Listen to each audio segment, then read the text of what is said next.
Okay, we're ready to go live and welcome to the Wisdom Talk. Raghu is also just here and connecting. So, great. We are live and we are ready to begin. Uh, just getting a few things here and there done. Um, Typically, in tradition of Wisdom Talks, for the first half an hour or so, we're going to disable the chat just to make sure that the focus is on the conversation, and then we'll reopen the chat. Hello, Raghu. Hi. Sorry, I went into a rigmarole. I thought I had clicked the wrong thing and I didn't know what to do. Absolutely no problems, Raghu. We are ready to begin. And should we just hop right in? Yeah, sure. Okay, great. So thank you so much, firstly, for coming and joining us for one more conversation. We've had lots of interesting conversations over these years, and this is one more. Uh, and just for people who are watching on Facebook and here, Raghu is a teacher to me and to many people, and has several decades of in-depth work and in-depth experience with yoga and with ideas around Indic philosophy as well. And he's like a teacher to so many of us, so it's great to be in conversation with him. He's very generous with his knowledge and his ideas. So thank you. What a lovely occasion to have a wisdom talk with you. So, yeah, Raghu. So let me start with our traditional question, a question that we begin always with, which is, what do you think constitutes wisdom according to you? What is wisdom? Let's begin with that. There are many ways of looking at it. One of the nicest definitions that I've heard is what Professor Pullengarg used to say. He said that when the head and the heart meet, there is wisdom. When the head and the heart meet. Heart meet. So, and J. Krishnamurti has made a very interesting statement. He says, can you think with your heart and feel with your head? Yeah, I think these are all very interesting ways of looking at wisdom. Think with your heart and feel with your head.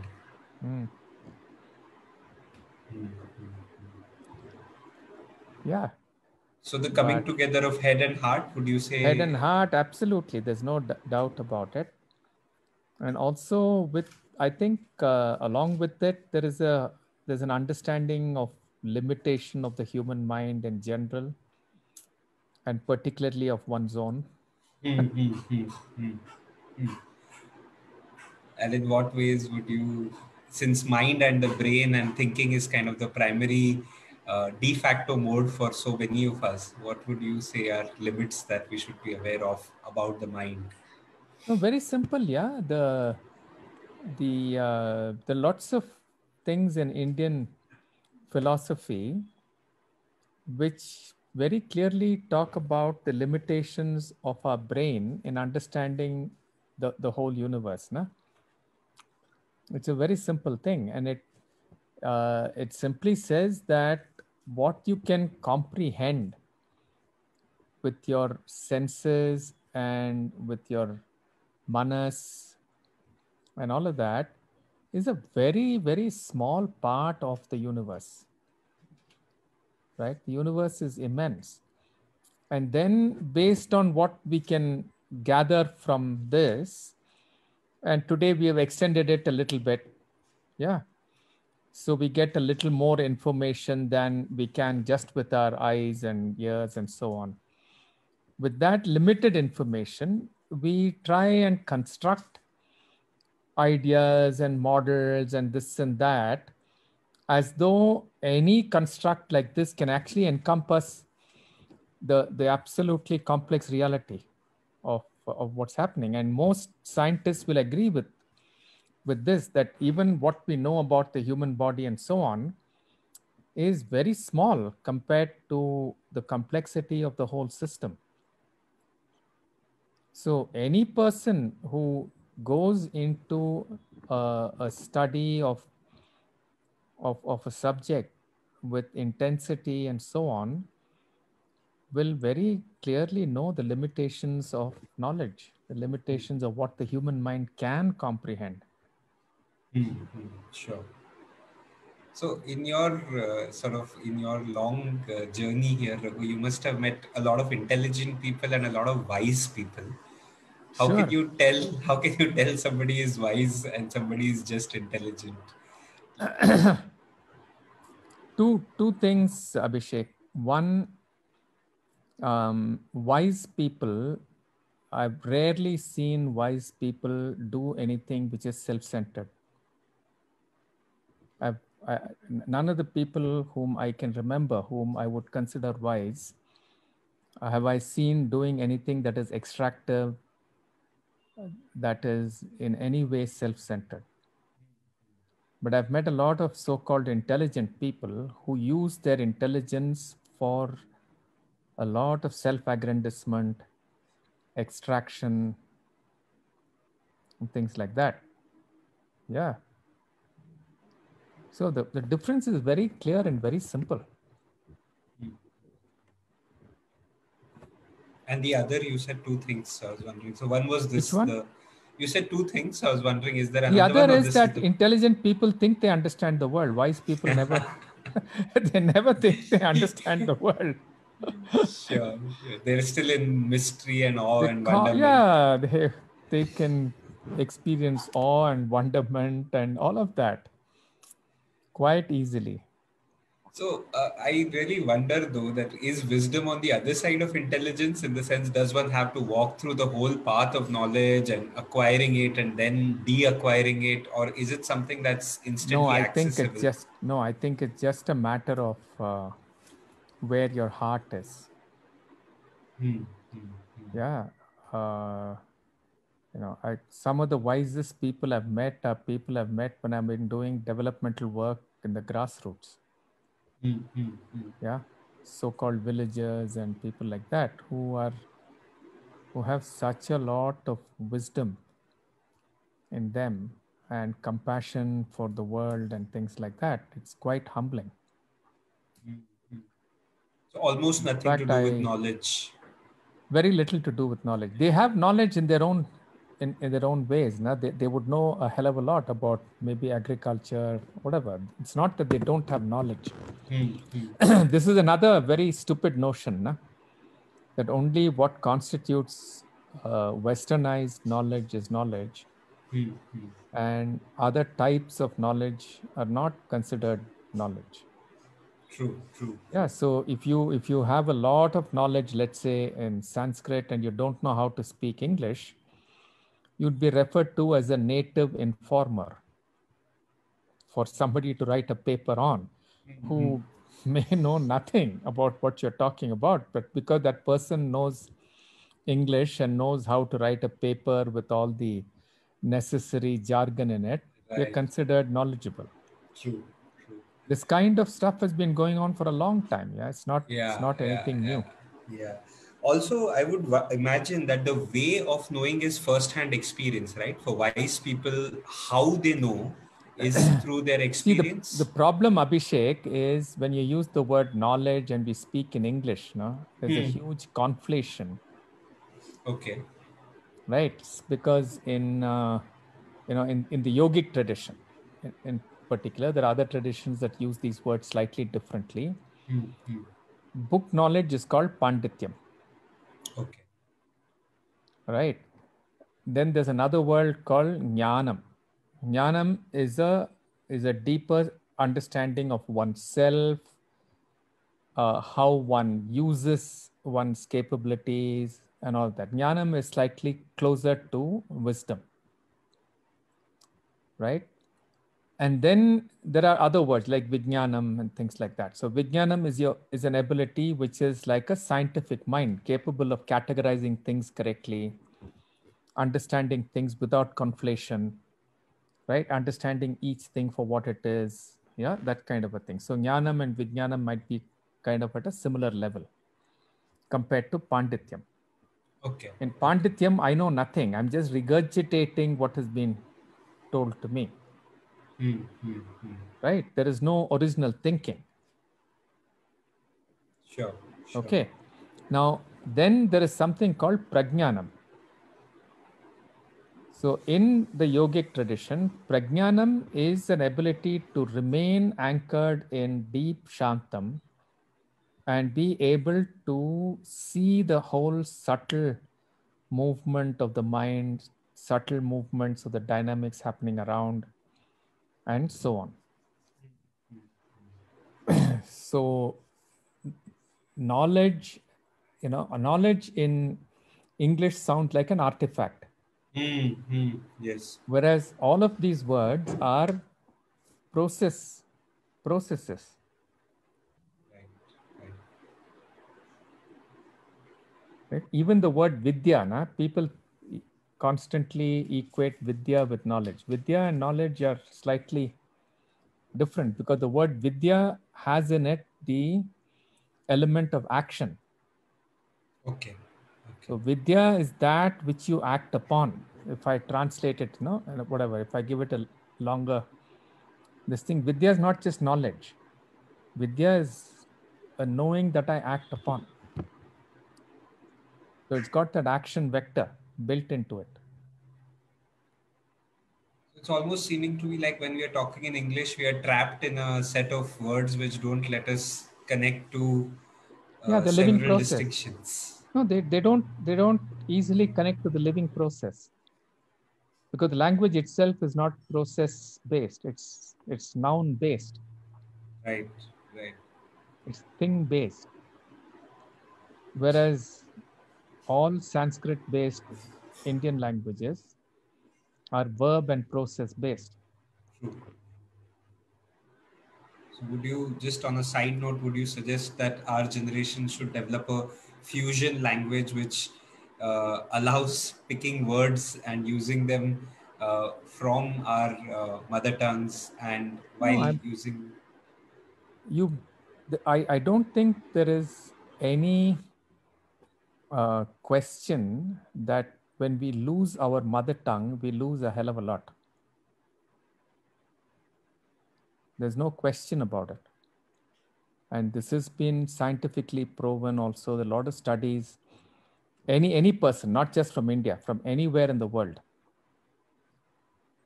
I think until the age of 7 or 8, when you learn the basic math and when you learn all of this, learning in your mother tongue makes your brain work much better, much faster. Right? There's something about the emotive content of it and the whole context in which the learning happens. Right? Today in India, there's a problem because if you are very fluent in your mother tongue, you're considered a dumb guy. Right? If I'm fluent in English, I'm considered somehow more intelligent than somebody who's fluent in Tamil or in Hindi. We've been deeply colonized. Sure. So we're actually screwing ourselves up because I've met some extremely intelligent, wise people on the ground in India, much wiser. I mean, I've done work on the factory floor in India, and I've done some teaching abroad. Right, the average Indian worker is very intelligent.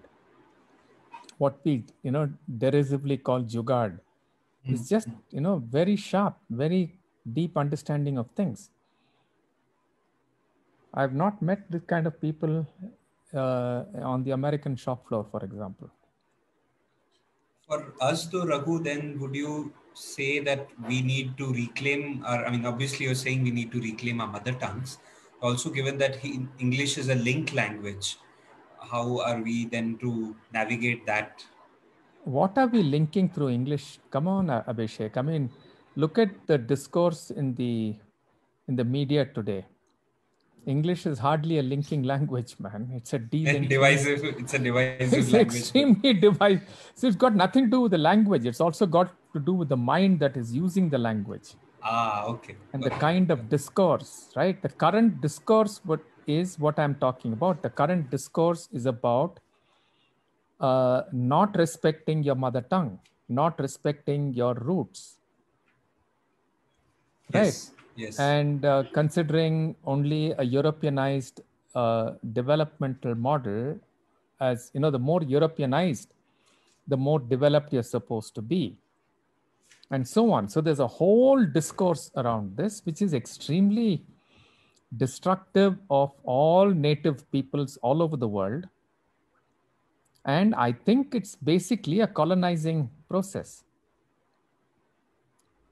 And for us, the journey is to decolonize and to reclaim a lot of these roots. It's It's much easier for a colonizing nation to colonize you if you think they're great and you're not. No? Sure, sure, absolutely. And the language, that if it's an imported language we are using, that becomes an instrument for that colonization further then, unless we Not are just aware. no, Abhishek. It's not just the imported language. It's an imported idea of yourself.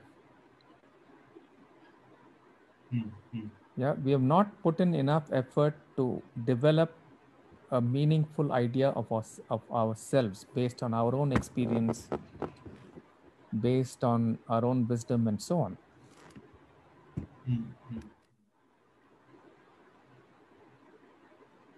I'm wondering, from this idea to of self, since we thought this is a conversation about shadows, and because we've had a whole range of conversations about so many different themes, uh, can we move from the idea of self to look at shadows as a part of myself, and really where does that sit in my idea of self? And since we're talking about an imported idea of self itself, uh, just wondering if that is a space from where we can go to see if the idea of shadows can kind of surface in some way. Sure. Um,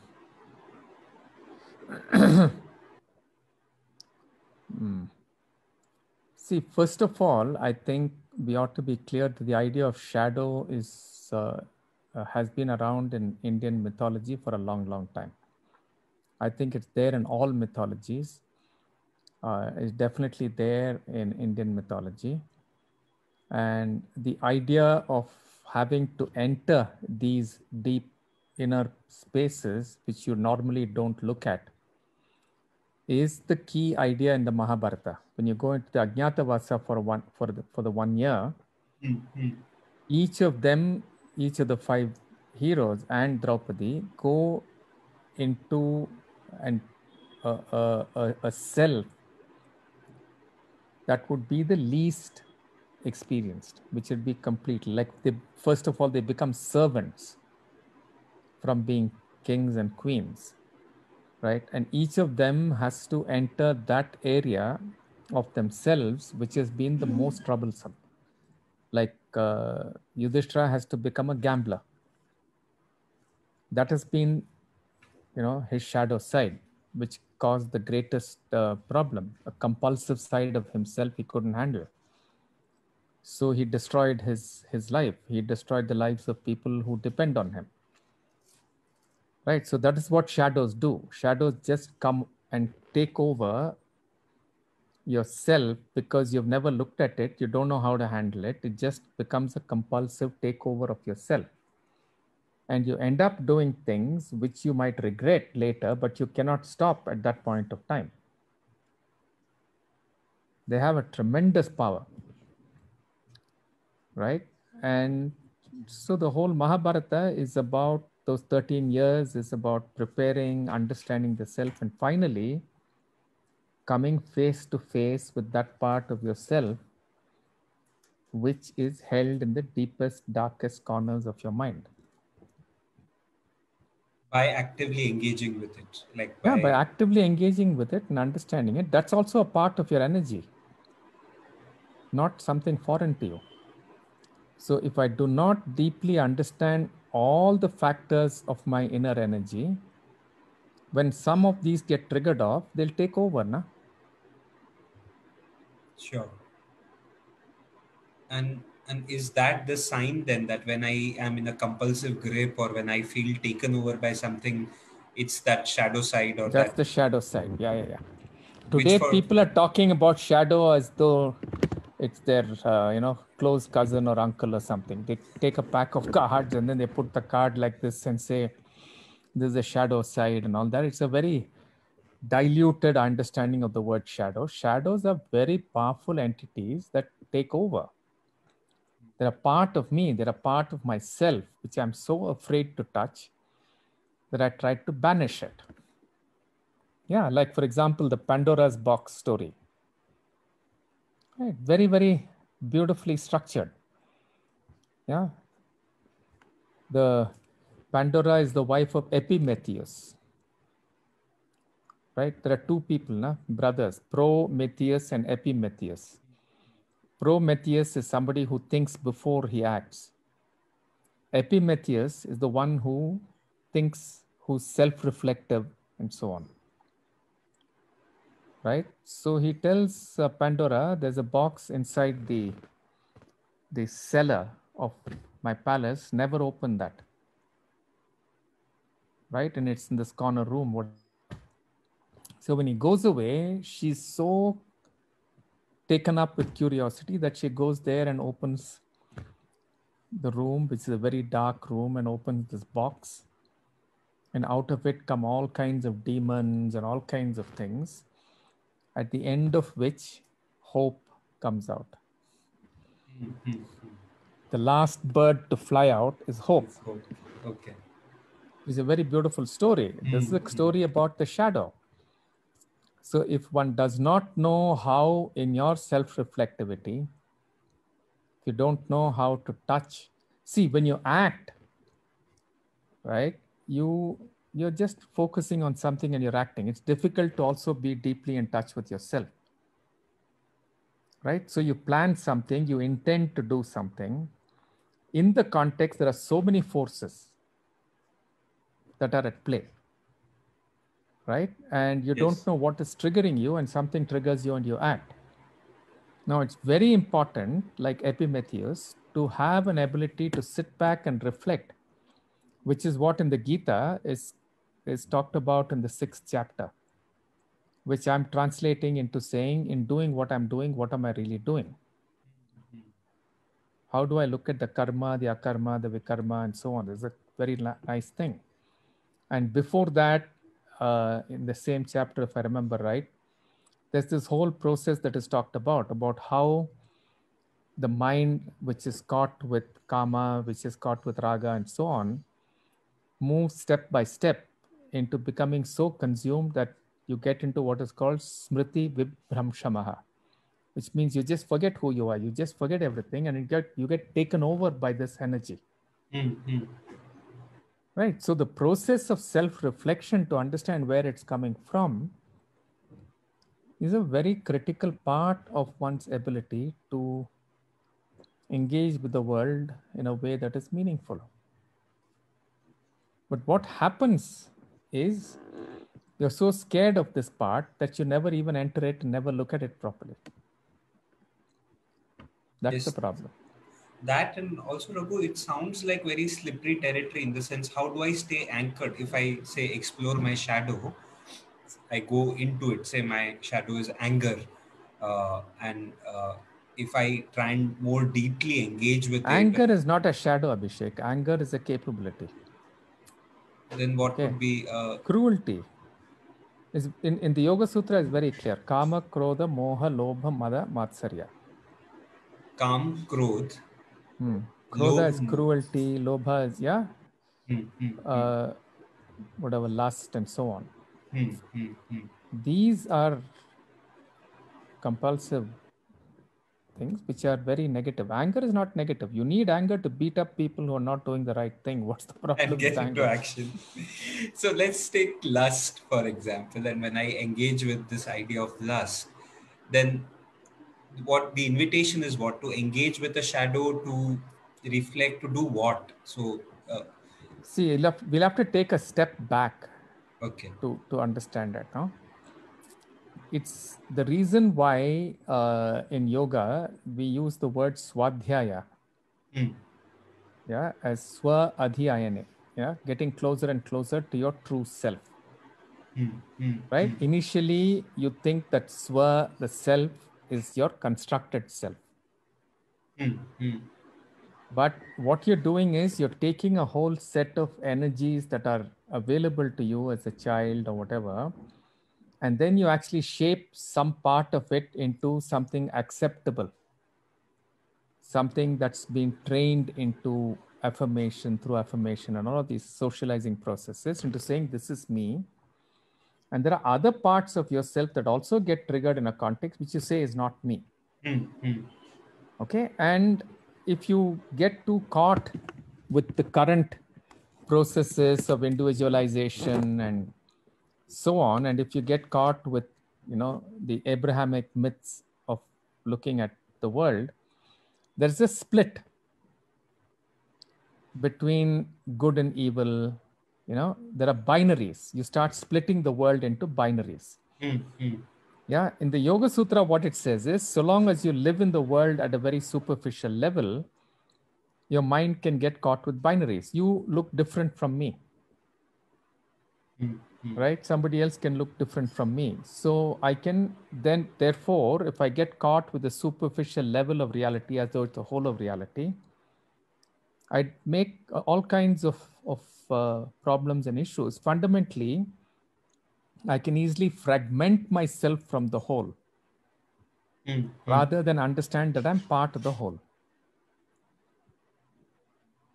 Right? The moment this fragmentation starts and othering starts, then many processes of disowning of oneself also begin.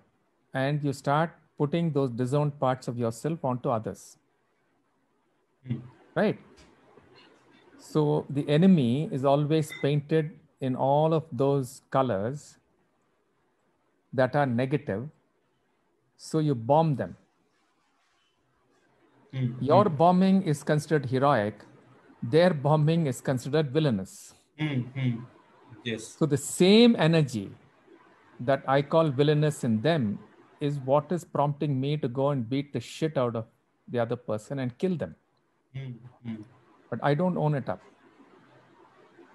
I justify it. I valorize it in so many ways. Yeah, and this process happens pretty early in life. Yeah, see, for example, when we are told stories, right? You take the Mahabharata, you take any of these stories. You're taught this story saying Pandavas are good guys and Kauravas are bad guys. That's not Swadhyaya. That is moralizing and screwing up the story for you. Because it's a very simple thing, Abhishek. If, when I read the story, not when I watch it on television, when I read the story, I am conjuring up all these characters. Okay, so Duryodhana is a product of your mind. Bhima is a product of your mind. Right? And deep inside you that both Bhima and Duryodhana are exactly the same person.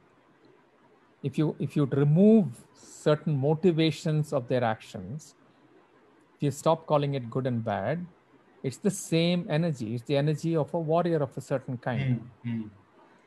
Okay. Now, if I read the story and I own up to the fact that both of these people and the other characters are all coming out of my mind, then it's the beginning of being able to look at various facets of myself and say, yeah, this is also possible, this is also possible, this is also possible. And start owning up my multiplicity. But if after I read the story, I'm given an upadesha saying you should not be like the Duryodhana is a lousy guy, you should only be like Bhima, then you're taught to split yourself and accept parts of yourself and start disowning other parts of yourself. And then you start learning how to push these under the carpet. Usually when you push parts of yourself under the carpet, they grow. Yeah. The only way to dissolve these parts is to step back and be able to see that all of this is part of me. And I am making a choice of whether to deploy my capabilities based on dharmic principles or on envy. I can get triggered by envy. Right? So that is Duryodhana. The same me that gets triggered by love is Bhima. So it's the same self, right? So that part of me which can get triggered, let's say through envy and jealousy, is then pushed into the Pandora's box. Right. So I split myself. I create all kinds of inner conflicts within myself. Rather than Try to owning all kill, of myself. yeah, Yeah. and try to kill parts of myself. Whereas they're just part of me. So I'm just, you know, reinforcing it actually through this process. Yes. I think on that note, one thing that comes to me is the Mahabharata immersion. We have Hmm? one of these Mahabharata immersions coming up from what I gather Ah, also. yes, yeah, And online. Yeah, we're trying it out. transformational Yeah, program that yeah, was it's we very, very powerful. Correct. It yes helps you. I There yeah you have to enact all the yes characters, right, yes Abhishek, I to remembered understand. Dushasan. That's why I remembered my portrayal of Dushasan when we were talking and Mm, what it was. So yeah, yes, it's a very beautiful program, and I would recommend everyone who's seeing here to go and try it out and just experience it. I think it's just beyond description. It's an experience in itself. So I am a beneficiary of what that program let me explore in full body, not just conceptually. I yeah, think that not for me conceptual. was Absolutely. very very powerful. And when you were sharing, that came to me when we were enacting that That's right. part out. That's right. It Yeah, evoked all of that. So that's lovely to know. Uh, so Raghu, from here, I thought. So just one question before that. When you named the six from the Yoga Sutras, you said anger is not one of them. You said yeah, cruelty is one of them. Lust is yeah. one of them. Mm. Which would be the other four? So cruelty, lust, Kama, Krodha, anger. Moha. No, Moha, Krodh would not be Krodha anger. is Right? Is cruelty. cruelty. Right. Cruelty. Right. Right? Raudra is different from Krodh. Krodha. Okay. So Raudra Krodh. is an arousal. When somebody is doing something wrong, there's part of you that gets aroused in a certain way, which is a useful thing. Yeah. Kama, Krodha, Moha. Moha is a kind of a depressive state. Not attachment. Really, a depressive state. Depressive state. Yeah. Moha, Mada. Mada is like getting, uh, you know, impassioned in a negative way. It's Madam. Like Like a being mad indifferent elephant. almost. No. Or It's mad, going mad over something like a mad elephant. okay. Okay. Madam, Matsaryam. Matsaryam is envy and jealousy and all that. Have we covered it? Five. We've covered envy, Five. jealous. No. Yeah. Uh, we talked about kamam. Na? Kamam is Huh. excessive desire. Right. Right. Right. Excessive desire. So the one that So captive. Huh. a certain amount of desire, which is balanced, is a good thing. Right. Right. So the one that captivates me, Raghu, is the depression, madam or madam. I think you said Moham. Moham. moham, Hmm. and so just want to explore a little bit of that because I feel there seems to be an epidemic of at least felt depression, and I'm wondering if that is unowned sadness or what is. Yeah. Disowned grief, disowned sadness. It could be a combination of many things where you get so drawn into yourself and so withdrawn from the world because of these feelings getting generated. You don't know what to do with it, so you try to shrink away in a sense. Right. So the So you what stop is engaging with the world and you cover yourself up with darkness hoping to hold this down. almost like wanting to be safe, but in that wanting to be Right. safe, I sink further and You further. sink further and further and further. But that's also because the world is the way I relate to the world then is so scary or so traumatizing that I react to it in that way. Right, Correct.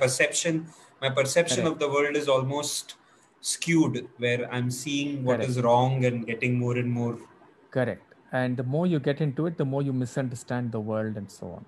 Right, because the perception further becomes distorted more and more and more. Distorted. And I start living inside my own constructed world.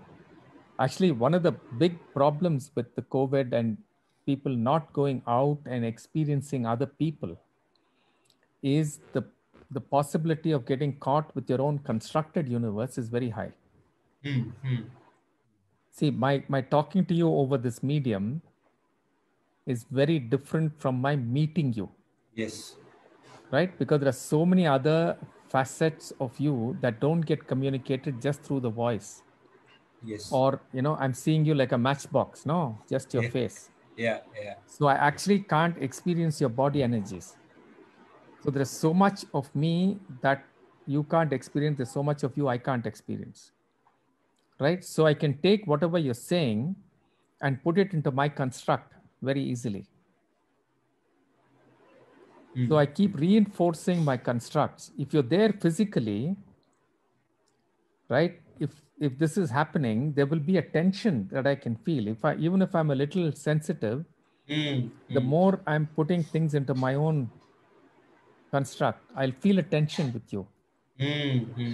My body will feel the tension. So if I'm sensitive, I can expand it out. I can open it out.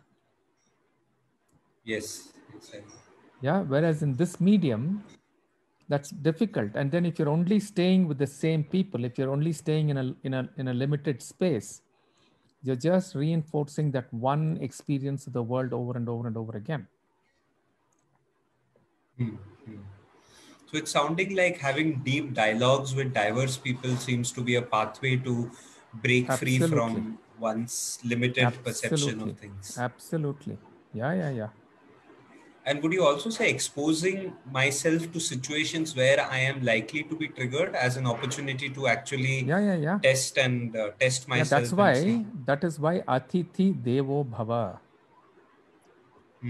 Atithi is strangers. Atithi are strange, different experiences. Wow. Okay. So that Deva just means energy. It just means good energy. Right? So just as your parents have given you certain energy and helped you to grow up, and your teachers do that, unless you expose yourself to completely different new contexts, Wow. you don't grow. There's no new fresh prana coming in. That's beautiful. That's a really lovely one too. Never thought of Atithi Devo Bhava in that light. So that's lovely, Raghu. One last question, and then I want to open up the chat room also, so that participants can also then share their reflections and questions. Just to tie this back to when we were talking about the imported idea of the self, we segued into shadow at the point where you were saying that from the West we have a certain idea of I and self, which is limited, which is splitting into binaries, and which looks at good, evil as literally two, me as good, the other as evil, and all of that. And just looking at where we are in India right now, uh, and we've had this conversation earlier also about the our our cultural roots, and then in the current times as we are experiencing a polarization, any thoughts on that? Is it our collective shadow then that we have to work through, or Of what is? course. Yeah, of course. Yeah. See, let me see how to put it. See, one of the things that has happened because of colonization is you hold your Indianness itself in the shadow. Right? So if I show you how indigenous I am, I'll give you a simple example. Now, when I was in IIT, we had a very clear distinction between those guys who could sing Dylan and Simon and Garfunkel and the so-called lungis. Lungis are people who wear the dhoti in the hostel. Okay, I also wear a dhoti at home, but I wouldn't be seen wearing a dhoti in the hostel because I would be called a lungi. Right? So my presentation of myself in college was of somebody who sings Dylan, who sings SNG, who can, play a guitar and so on. So, right. I also love Carnatic music. So one day I went for a Carnatic concert wearing my veshti and whatever. So one of the so-called lungi friends of mine were there. He said, "Dave, what are you doing here?" So I said, "I love this music, so I'm here." Right. But right, for him, it was a great surprise that I was there. And back in IIT, okay, if I went back to the hostel and if I started, I mean, after a point of time, I didn't care, but this is the reality. If I start talking to him in Tamil, okay, I would be considered less hip. I wouldn't be considered part of the elite, right? As I would be if I knew, you know, if I loved Carnatic music, I'm not elite. So what will happen if I take this kind of this? All these are parts of mind colonization. So if I take this narrative of mine seriously, what will I do? I'll turn around and say, you know what? Indian music, Indian art is all shit. Only Western music and Western art is great. Yeah, I actually had I had my dad telling me this. You know, all these Western sculptures are so great and this and that. And then when I started getting very interested in art and when I started studying more about it, the picturization of heroes in the Indian context, like a Nataraja, is such a complex figure. It talks about time, it talks about so many things, and Greek figures are static. Right. Now, I had to fight my dad to be able to say, sorry, yeah, your understanding of art, I'm not going to internalize. Right. Otherwise, I'd have taken it in and, expounded the same dislike and maybe hate for what is Indian. So that part of me, which is Indian, then starts becoming more and more suppressed till it becomes a shadow part. Right. So we're in danger of doing that. And the other thing that I find very strange and very difficult is the word polarization is a wrong usage. Okay. See, if you have a North Pole and a South Pole, if you cut it, you'll still have a North Pole and a South Pole. Right. So polarization is a reality of life. There's man and woman, there's this and that, there's day and night and all of that. Right? So if you cannot talk about polarization as though the other is polarizing. What am I doing? Then I'm saying I'm only North Pole and the world can be full of North Poles and there's no need of a South Pole. So I'm very happy if people really understand polarization and start dialoguing. Problem is the people are using words like polarization are creating exclusivisms and othering. So rather than clearly say, I'm othering you and you're othering me, we are using a wrong word. I wish we were more polar and understood that you and I are parts of the same reality. We just show different aspects of it, then we can have a dialogue. Yes. Right? We are creating exclusivist clubs. Why are we are fragmenting? Why are we fragmenting? To exploit. Is it not out of fear, or you're saying to exploit each Fear. other? Yeah, to exploit each other. Fear. And scarcity, an internalized sense of scarcity, maybe, or Internalized sense of acquisition. scarcity, need for acquisition. Right. If I think you're a decent human being, it's very difficult for me to exploit from you. So if you see every colonizing story, yeah, the Vietnamese were called geeks, and they were called all kinds of bad names. The idea you have of Africans, right, is a colonized idea. Some of the greatest civilizations have been in Africa. Timbuktu had as many books as Alexandria had. Right? Benin was a very, very rich country. Right? So there are so many realities like this, which most Indians wouldn't know. They would think Africa is a dark continent. What the hell, dark continent, man? Yeah. Right. All the copper you want, all the lead and whatever, all the minerals you want, you steal from there and pay very little, and you call it a dark continent. What are you talking about? Right? If I call you a human being, I would not be able to exploit you like this. I wouldn't be able to unleash genocides on you. Right? The only way I can unleash a genocide on other human beings is if I consider them less than human. Yes, yes. And this connects to insaniyat, right, Raghu? Like you captured the essence of it in the word insaniyat. Do you want to share, if you can share a bit about that? The idea of Yeah, insaniyat was, just tell me more. Yeah, just tell me more. yeah, just Um, that I remember in conversations with you and your work with Barefoot in Tess and just the idea of yeah, we use the word insaniyat. insaniyat. Yeah. Yeah, yeah, yeah. Because we do a lot of work with grassroots development out there, and one of the problems with this developmental work on the whole is that uh, development assumes that you are going to meet somebody who's underdeveloped, Yes, and somehow you have to develop these people, yes. right? But if you really go there with an open heart and say, "There's another human being.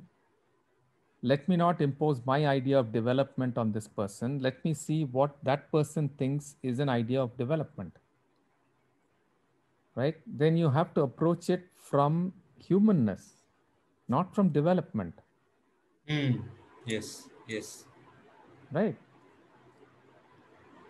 yes, yes. So that But one of the humanness. problems, no, one of the problems today is that so much of this, westernized idea of civilization and all of this is so deeply seeped into people that when you go to the ground, right, what they value are all these strange things which actually take them away from their own roots, Yes, yes, right? We're yes. paying a very heavy price for not having discovered what it means to actually develop our own genius, Hmm, hmm. because the only way you can really develop is if you're completely integrated with yourself. You cannot put in something else on top of this and call it development. It seems like what's happening in the world is also happening to individuals, where Of course. instead of Of innately course. finding our genius, we're Exactly. loading on top of. Loading, yeah, and saying I must grow in your form. Hmm, hmm, hmm. With that is matsariam, that's envy. That's Right, not growth, that's not respect, that's just pure envy. right. And envy cannot help you to grow. True, true. That's not the right trigger for growth. The Not the right innate trigger. desire to grow itself, I feel, is the right. Yeah, you'll become like like Duryodhana if you're just too caught with envy. Yes, yes, yes. So I feel on the note of humanness that we came up with, I think just the idea that it's very human to have shadows and to own them and to explore them rather than othering them. I think that's where what I'm gathering from. Abhishek, it's human to have several capabilities and several possibilities in the self. Okay. It is wrong civilizational ideas that create shadows. Ah, okay. Okay. Yeah. Let me just tell you a small story, which is a very popular story, completely screwed up on the Facebook. Yeah, there's an old story about two wolves. Okay, so the story is told sometimes in a Zen context, but apparently it's originally a Native American story. So I read a version which was written by a person who was very angry about how it's been distorted. The original story is about this young boy who says, there are two wolves in me, one is black and one is white. Which one is going to win, and so on. So the distorted story is it depends on whether you feed the white or you feed the black. The wise story is know how to feed the white wolf, know how to feed the black wolf, and keep them both in your control. Know when to use the white and know when to use the black. Ah, right. That's the original American Indian story. So when you civilize this Native American, you make him feel that only the white dog should be alive and the black dog should be killed. And then you start creating shadows. So we have to question our whole idea of civilization. What does it mean to be civilized? Right? Is owning atom bombs a sign of civilization? Yeah. Is the fact of having committed the biggest genocides so far and then not owning it up at all a sign of civilization? What is civilization? Is having a big car being civilized?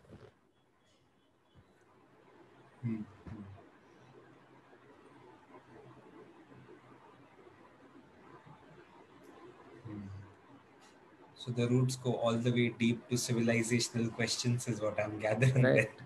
there. Correct. And I think the pathway to dialoguing with each other, to reduce the fragmentation, and to maybe even celebrate the And poles and the diversity of life yeah. You is, have to, man. yes, it's probably a pathway. So I'm going to ask you any final thoughts, Raghu, and I'm going to open this up for the audience if they have questions. The chat box is available for you to just drop in Yeah. any The reflections, any questions. the easiest way of actually looking at shadows is the extent of one's own narcissism. Okay. Right? If you think the reflection in the mirror is the most beautiful thing under the sun, and you get caught with too much narcissism, you can be absolutely sure that you're hiding a hell of a lot of your own crap in Pandora's box. It's gonna stink. It's soon gonna stink like mad. Yeah, if you didn't put it in Pandora's box, it would become fertilizer. Okay. It can be used Things will as grow. Yeah, fertilizer, things will and to grow. grow. True. True. That's a Yeah. nice one. Yeah. That's a nice one as well. So just want to open up with the audience. So I want to, just want to open it up for the audience also to ask questions or just even share reflections. I think you're welcome to do that as well. And you have the chat and we have the voice. So feel free to just share if it evokes. Evocations are also welcome. I'm guessing just whatever gets evoked, whatever questions come up. We have another 7 minutes, Raghu. Is that okay? We can go on till a bit longer, right? Another 15 minutes. 15 minutes is fine. Yeah. Okay, great. Yeah. So we can open this conversation up with others, I think, and it'd be good to hear from others what this evoked, what kind of questions this brought up, how does it resonate in your own experience as well, and that would be nice. Uh, Meanwhile, also wanted to share we are planning to do an exploration into shadows coming in April. I'm going to just put some details into the chat box as well. And I remember also in the Mahabharat immersion, we did a process of looking at the other, then looking at you, and then owning that process up. And I think that was also powerful. Owning the shadow. Would that also be owning the shadow process? Yeah. Of course. Yeah, so I think Mahabharat immersion also has a process around owning some of these sites in a celebratory way. I'm going to just drop some details in the chat box while we wait for others to share uh, share their questions and reflections. There seems to be one hand up, Chetan Roy. Yes, Chetan, do you want to? You can use voice, Chetan. Go for it. No. Unmask yourself. Let me see. Okay, so face. Who's speaking? Face. Yeah. Sure. So no chats. Face. No stamp boxes. Okay. Yeah. It's horrible, man. Sure. So Chetan, if you can just show your face, maybe even a line or two about you, and so there's also context that Raghu has, and then maybe the question. Sure, I'm not able to show my face because when I click on start video, it says the host is disabled video. Oh, sorry. Then okay. I have to just give your photograph is not. Oh yeah. Yes. You have to. I think Chetan, video. you can do that now. Yeah. Yeah. Okay. So just a couple of things. So first of all, it was a pleasure to hear you speak again. I heard you speak sometime last year, and I really enjoyed that time as well. And so I've actually grown up in India, born and brought up here, but I've lived for about 21 years abroad in the US, the UK, Asia, worked in all these different countries, and I come back to India. I've been in India for the last 11 years now, working out here, working in the corporate space, companies like Morgan Stanley, Bank of America, Citibank, so on. But I've grown up in a family that was, my father's family was very westernized, extremely anglicized. They were part of the Brahmo Samaj community, so reformists and all of that.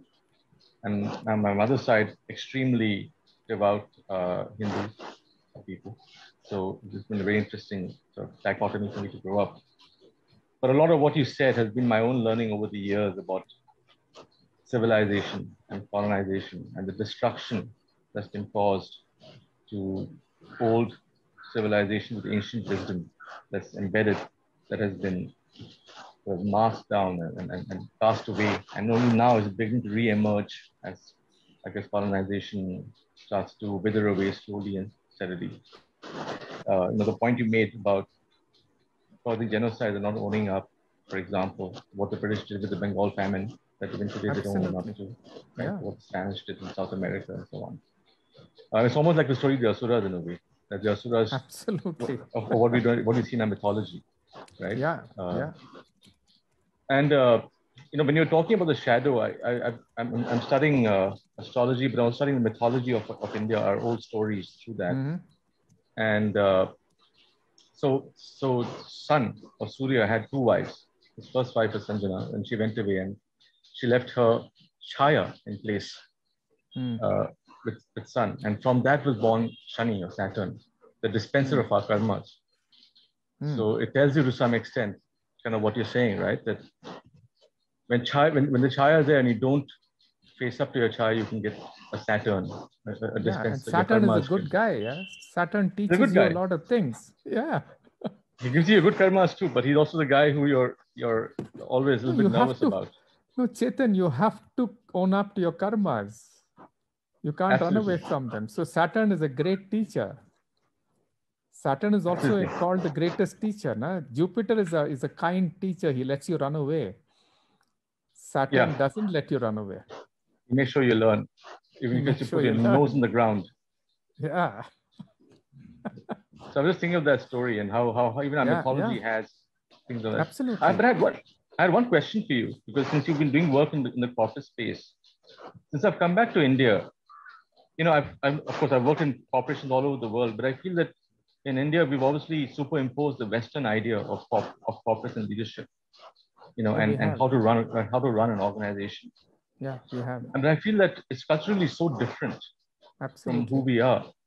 And I'm wondering, do corporates have a future in India, or how do you bring in that Indian No. See, wisdom? Chetan, what I've seen in organizations is a very peculiar thing. See, first of all, I'm working with this Mahabharata idea, and wherever I go and work, people enjoy it. They understand what these 5 mean and whatever, right? And it's a very sad thing that, most Indians actually have a very strong nakula, which is a very strong service orientation, a community building orientation. They'll go and read somebody, Strength Finder or something that says they're not assertive enough and want to become assertive, which is impossible. That's right. Right? So rather than value yourself, you start trying to become somebody else. So there are these kind of stupidities that happen. But the other thing that I've seen happening is incredibly jugaad ways by which the actual Indian reality is what is there underlying Indian organizations. That's what makes them really thrive. I haven't seen a single organization that relies on anything other than consensus building before they promote people beyond a certain level. That's right. There's no performance appraisal and all that is okay up to a certain level, but beyond that, it's always consensus building. That's a very Indian thing to do. Right? And there's so many ways in which this happens, but the sad thing is we distort this underlying process to make it appear as though it fits the Western model. So there's a huge waste of energy in this process. Yeah, there's a huge waste of energy, right? So maybe we will wake up and, not throw it overboard. Yeah. Because more and more there are papers that are being written about this, and there's a greater appreciation that there's something about the Indian way of managing that makes sense. Yeah, but I'm very certain of this. The day we throw this mask out and own up to who we are, we don't have to waste our energy trying to be somebody else when we're actually managing in a different way. Like all distribution networks in India are completely trust-based. Correct. You try to bring in measurement into that and you kill it. Yeah, you can't, I mean, if I'm selling with you and we have a relationship for 20 years, I suddenly put metrics on you and destroy the trust. It won't work, man. We're not a transactional society. And if I don't have the sense of trust with you, numbers is not going to make a difference. Yeah, and I had one more thing, Chetan. Sorry, I just wanted to add that, I mean, even the private limited or public limited as a structure, and like British East India Company being the first company structure, the structure itself, like the legal entity itself, I feel it's Indian. It creates something there, right? Yeah, it does. But EID Parry is one of the oldest companies in the world. It's in India. Forbes and Campbell is one of the oldest companies in the world. That's I think so. What Raghu was saying was that no, but the issue is not that. The issue is not that, Abhishek. The issue is the reality is 90% of businesses are family run all over the world.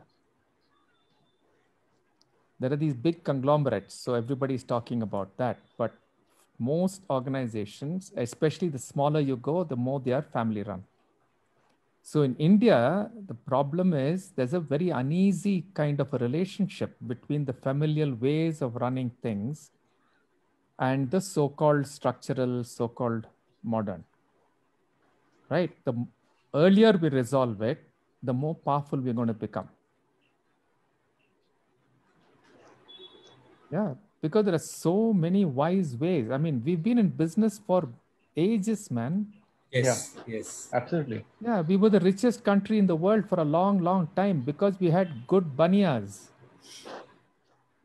We had value adding management long back. We had, cash flow based accounting way back. The problem is it's called Marwari banking. But today, what you do in cash flow accounting and all of that, yes, Chetan, is completely Marwari, man. Absolutely. Yes. In fact, they can teach many things to the Western people. Of course, they do. Yeah. So let's hear Thanks other people. Yeah. Yes. Thanks, Chetan. Yeah. Thank you. Any other questions? Any evocations? We can also turn on cameras of everyone, actually. I think it's a good time to turn on the lights and see everybody around. And so feel free to turn on your cameras, others also. It'd be good to slowly start seeing the faces of people here. Open to the next question. So please feel free to unmute and just ask freely. Hi, Raghu. This is Akanksha here. It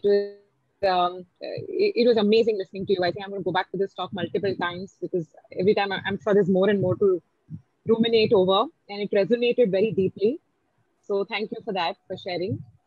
I have a question about shadow self, and I hear you when you say that we have all of these inside us, and just our willingness to be able to see it, that this is also me and this is also me, and owning that. But how do I, and you spoke about the two wolves and knowing when to feed each and when to use it. So I'm just curious to know, how does one use the shadow self? As in, if I realize, there for instance, is no such thing, Akanksha. The moment you know how to feed both, there is no shadow self. There is nothing that is being, they are both you. And they're both available energies. Nothing is kept under the wraps. Nothing is being tied up and starved. And I have I'm able to make a choice of what part of me I should show. Right? Just So then imagine, they become Aksha. energies. Yeah, just imagine. There's a stupid guy next to you. Right?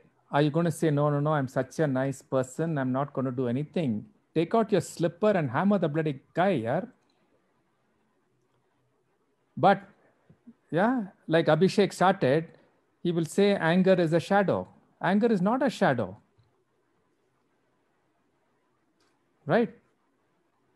If you haven't, if you've suppressed this anger for a long time, you won't just hit him with your slipper. You'll kill him. Wow. Okay. That's what you meant by overpowering. It takes over. Yeah. So that is when it becomes krodha. Whereas that same energy, if it's used at the right time in the right way, is a very important energy to use. Yeah, so go and learn some Tai Chi and learn some karate. Yeah, it's useful. Agreed. Thank you. Thanks for that. Raghu. The chat box has a question from Kejal. Kejal, do you want to ask it directly rather than me reading from the chat box? Or are you traveling and it's better if I read it? I think she's traveling. I'll read it, is what she says. So the question, Raghu, is how do you look at the current mental health challenges emerging? Feeling is one not enough and the idea of narcissism. So the feeling that one is not enough. So like you said, narcissism, there seems to be also the feeling that one is not enough and the mental health challenges that come from feeling that. And how do you look at them? See, these are all conflated. I don't want to go into details. What is narcissism? What is not? This, that, and the other. See, there's a very simple reality is that the current paradigm of development is based on making people consume what they don't need. The entire advertising industry, the whole process of what is called economy and what is called GDP works on advertising. Right? Now, what do you have to do to advertise? I first have to make you feel you're not good enough. Right? So I keep on pushing this idea. You're not good enough, you're not good enough, you're not good enough on the one side. And on the other side, I give you other triggers, through various, other ways of making you feel alone. And that me as an individual with rights, and you push all of these. It's a complex narrative that is being pushed, which actually at the one side is making you continuously feel not good enough.